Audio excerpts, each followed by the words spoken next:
La casa habitada, capítulo 2.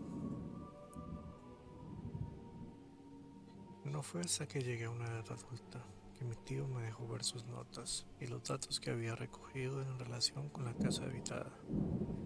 El doctor Whipple era un médico sano y conservador de la vieja escuela y, a pesar del interés que le inspiraba la casa, no deseaba alentar a un muchacho a pensar en cosas anormales.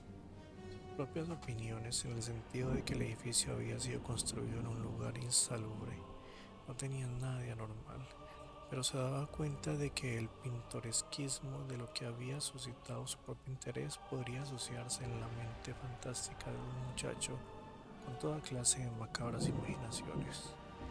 Mi tío era un solterón, un hombre de pelo blanco de rostro rasurado, vestido a la antigua e historiador local notable, que había roto frecuentemente una lanza a favor de guardianes de la tradición, tan polémicos como Sidney S. Ryder y Thomas W. Bicknell. Vivía con un sirviente en una granja georgiana, con aldaba y peldaños de barandilla de hierro, en un equilibrado empinado ascenso por North Court Street, junto al antiguo patio de ladrillos y la casa colonial donde su abuelo, primo del célebre corsario capitán Whipple, que quemó la goleta de la armada de su majestad Gaspe en 1772, votó en la legislatura el 4 de mayo de 1776 a favor de la independencia de la colonia de Rhode Island. A su alrededor, en la húmeda biblioteca de techo bajo y blancos paneles que la humedad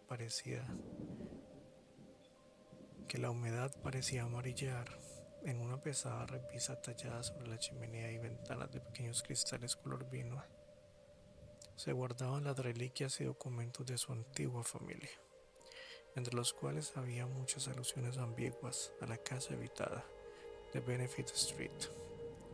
El malsano lugar no se encuentra lejos, pues Benefit Street corre a lo largo del borde de la precipitada pendiente por encima del tribunal, por donde se edificaron las primeras casas de los colonizadores.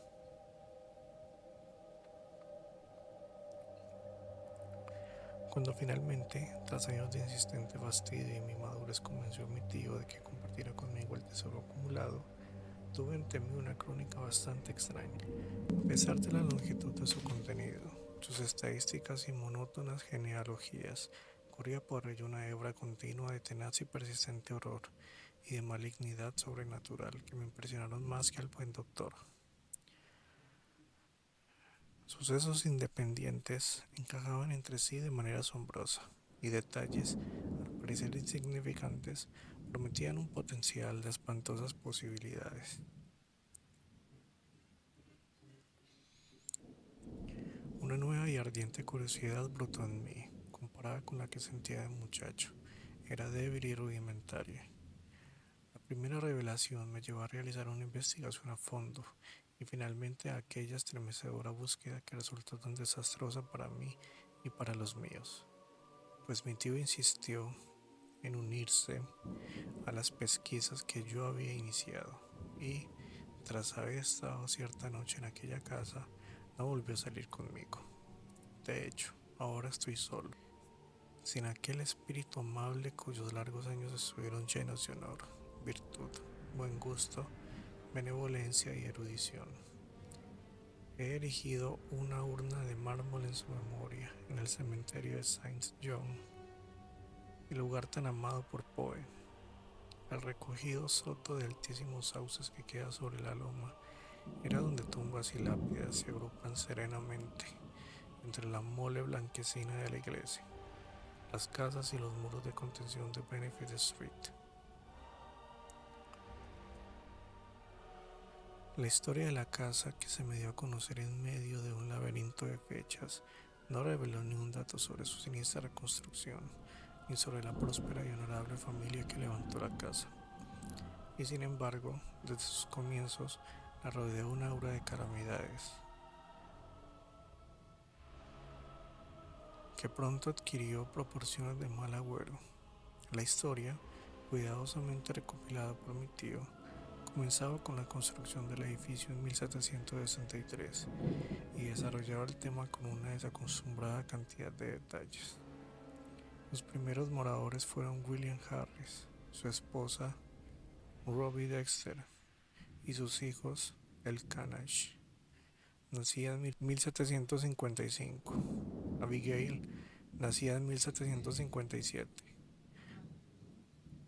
William Jr., nacido en 1759, y Ruth, nacida en 1761. Harris era un adinerado marino mercante, dedicado al comercio con las Indias Occidentales, y relacionado con la firma de Obadiah Brown y sus sobrinos. Después de la muerte de Brown en 1761, la nueva compañía de Nicholas Brown and Co. le nombró capital del bergantín Prudence, construido en Providence, de 120 toneladas, lo que le permitió construir la nueva casa que había anhelado tener desde que contrajo matrimonio. El lugar que había elegido era un solar en la parte recientemente enderezada de Park Street, una calle nueva y de buen vecindario, que corría a lo largo de la ladera de la colina que dominaba el populoso Cheapside y que reunía todo lo que pudiera desearse. Y la casa hizo honor al solar que ocupaba. Era lo mejor que podían permitirse con sus moderados medios, y Harry se apresuró a mudarse antes del nacimiento del esperado quinto hijo de la familia. Ese niño, un varón, llegó en diciembre, pero nació muerto. Ningún niño nacería vivo en casa durante un siglo y medio. El siguiente mes de abril enfermaron Abigail y Ruth y murieron antes de terminar el mes. El doctor Job Ives diagnosticó un problema de fiebres infantiles, aunque otros declararon que era más bien un mero desgaste o cansancio. Decía, en cualquier caso, ser contagioso, ya que Hannah Bowen, una de las dos sirvientas, murió de lo mismo en el mes de junio siguiente. Ellie Lideson, la otra sirviente, se quejaba constantemente de debilidad y hubiera regresado a la granja de su padre de no haber sido por el gran cariño que le cobró a Mehitabel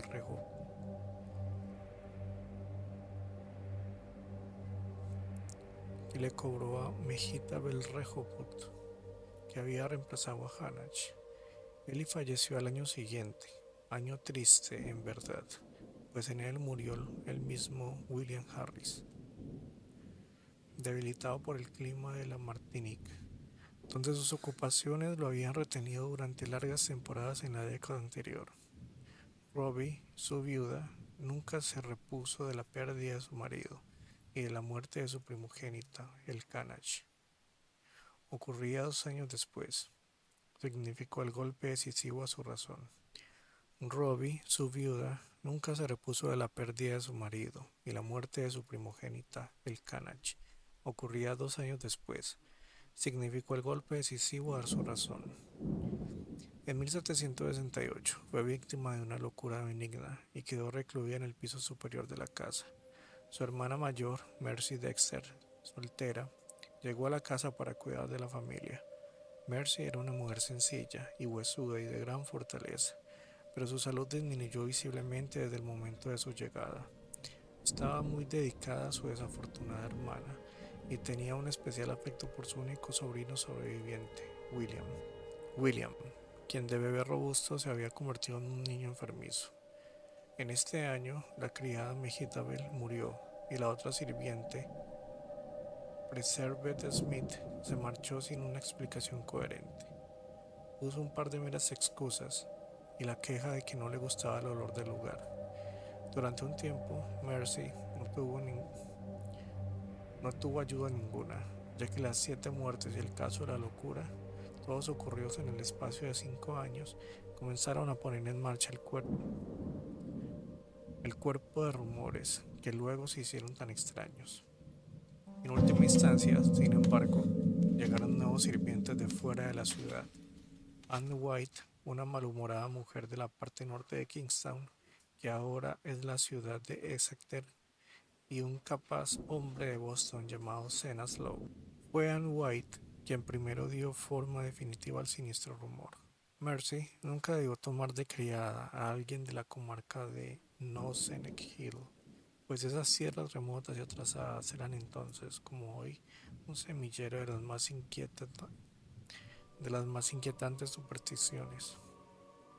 En 1892, fecha relativamente reciente, las gentes de Exeter desenterraron un cadáver y quemaron ceremonialmente su corazón para impedir ciertas supuestas apariciones nocivas para la salud y la paz de la población.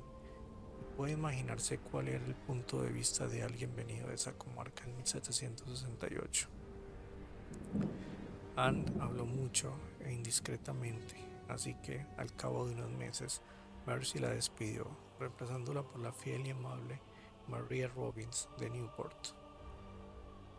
Mientras tanto, la infortunada Rogie Harris, en su locura, daba rienda suelta a sueños y falsas aprensiones de las más horribles clases. De la más horrible clase. Había veces en que sus gritos se hacían insoportables y durante largos periodos decía tales horrores que su hijo tuvo que ser enviado a casa de su primo, Peleg Harris, que vivía en Presbyterian Lane, cerca del nuevo edificio del colegio universitario. El muchacho parecía mejorar después del traslado y haber sido Mercy tan inteligente como bien intencionada. Hubiera dejado que el chico se quedara a vivir permanentemente en casa de Peleg. La tradición no se pone de acuerdo en lo que la señora Harris gritaba en sus estallidos de violencia, o, mejor dicho, los relatos son tan absurdos que se contradicen a sí mismos, pues resulta efectivamente absurdo oír que una mujer que solamente tenía rudimentarios conocimientos del idioma gritara durante horas enteras empleando un francés grosero y coloquial, o que la misma persona, en la vigilada soledad de su habitación, se quejara amarga y excitadamente de una presencia que la miraba fijamente y la atormentaba con dentelladas y mordiscos. Ena, el criado, murió en 1772 y cuando la señora Harris se enteró, lo celebró con risas y alborozo, algo incomprensible en ella. Al año siguiente falleció, siendo enterrada en el cementerio del norte junto a su marido. Tras el estallido de la guerra con Gran Bretaña en 1775, William Harris, a pesar de sus escasos 16 años y su débil constitución, logró alistarse en el ejército de observación bajo el mando del general Greene, y desde ese momento disfrutó de una mejora constante de su salud y prestigio. En 1780, como capitán de las fuerzas de Rhode Island en Nueva Jersey, bajo el mando del coronel Angel, conoció y se casó con Phoebe Hetfield de Elizabethtown, a quien trajo a Providence después de su honorable licenciamiento al año siguiente. El regreso del joven soldado no fue una decisión afortunada. La casa, es cierto, todavía estaba en buenas condiciones y la calle se había ampliado y cambiado de nombre de Back Street a Benefit Street, pero el antes robusto cuerpo de Mercy Dexter se había encogido y desmejorado curiosamente, y ahora, en una patética figura encorvada de voz cavernosa y desconcertante palidez, característica singularmente compartida por María, la única criada que quedaba. En el otoño de 1782, Phoebe Harris dio a luz a una niña muerta. El día 15 del siguiente mes de mayo, Mercy falleció tras una vida laboriosa, austera y virtuosa. William Harris, convencido por fin de la naturaleza radicalmente malsana de su casa, decidió abandonarla y cerrarla para siempre, asegurando habitaciones temporales para él y su esposa en el recién inaugurado Golden Ball Inn, y dispuso la construcción de una casa nueva y mejor en Westminster Street, en el ensanche de la ciudad, al otro lado del Gran Puente. Allí nació en 1785 su hijo Dutty, y allí vivió la familia hasta que el desarrollo y necesidades del comercio los llevaron a instalarse al otro lado del río, y más allá de la loma en Angel Street, en el nuevo barrio residencial del este, donde el desaparecido Archer Harris construyó su suntuosa y fea residencia con tejado a la francesa en 1876.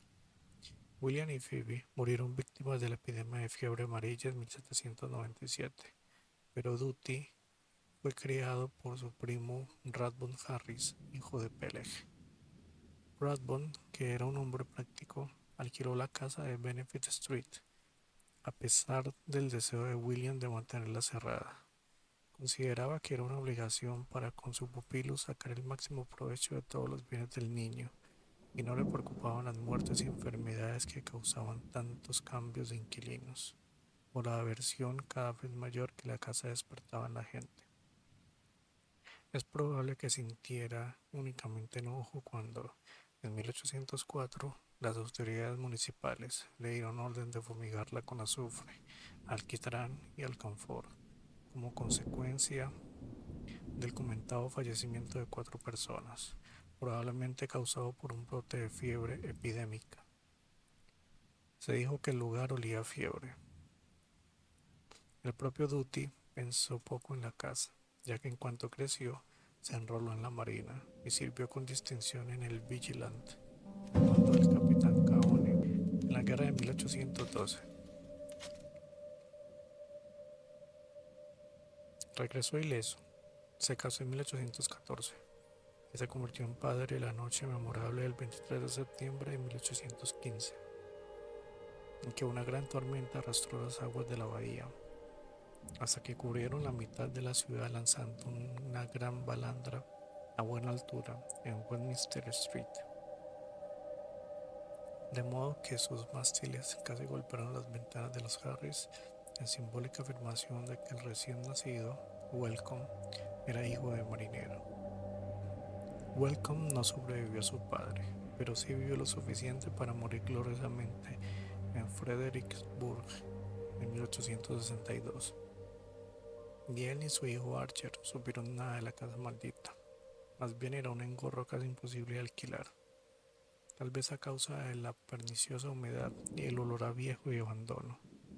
De hecho, nunca fue alquilada después de una serie de muertes que culminaron en 1861 y que quizá pasaron inadvertidas por la emoción de la guerra. Carrington Harris, el último descendiente varón de la familia, la conoció solo como un lugar abandonado, pintoresco y centro de leyendas, hasta que yo le conté mi experiencia. Se proponía derribarla y construir en el solar un nuevo edificio de apartamentos, pero después de mi relato decidió dejarla en pie, instalar nuevas cañerías y alquilarla, y no ha tenido dificultades para encontrar inquilinos. El horror ha desaparecido.